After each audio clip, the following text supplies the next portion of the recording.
Have you ever watched a trailer and knew that everything you were about to see was a rehash of other movies, but that there was a certain charm that was present that just made you want to check it out? That's what happened with the Netflix original movie Feel the Beat, starring Sofia Carson.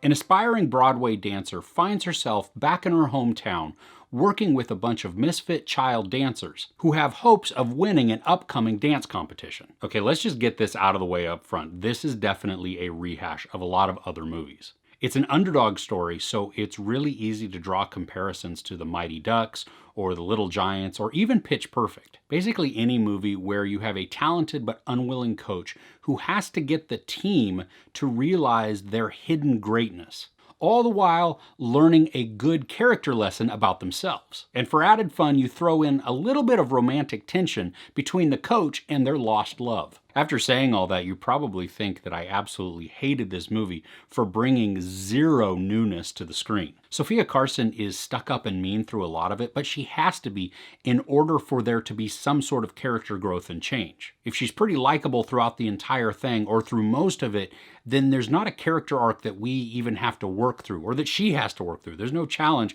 We're just watching somebody kind of work with a bunch of misfits. And is that fun? Well, maybe. The kids are all quirky in their own rights, and obviously they have some type of hidden talent or skill, even if that happens to be a lovability. This was cheesy. There's no glossing over that. Most of it is set in a small Wisconsin town where the townsfolk are either silent or they're bumpkins. But in spite of that, you still get a little bit of that small town charm. Not all of the townsfolk are bumpkins or even silent. Most of them are, though, and they're just portrayed from afar. But the parents of the kids, you get to see a little bit of quirkiness in there. It's not the big focus by any means of it, but it does add a little bit of humor, a little bit of charm, a little bit of just niceness and smiles to the overall feeling. At times the dialogue is cringeworthy, the acting is stiff, and parts of the relationships are crazily underdeveloped. But despite all this, it does have some feel-good charm to it. I mean, that's what I love about those movies that I listed earlier. They're just all about the underdog. They show that people can rise up despite their circumstances and that people can change even if they were despicable to begin with. Is everyone going to like this? I highly doubt it. I mean, honestly, it's not a very good movie, but it made me feel happy at the end. I mean, it provided an upbeat joy as the credits rolled. I had fun with it as it went along. Despite all of the negatives that I can throw at it, it still left me with an upbeat, positive feeling. This is certainly a casual watch. I mean, it's not something to rush towards, and you can even watch it while you're surfing through your phone or your laptop.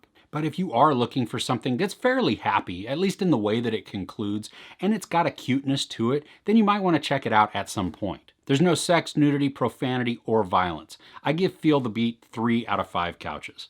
What's a feel-good movie that is like your go-to film when you just want to watch something happy? Let me know in the comments below. If you enjoyed this review, please give it a like. Also, don't forget to share and subscribe. I'm Chris. This is Movies and Munchies. Thanks for catching with me.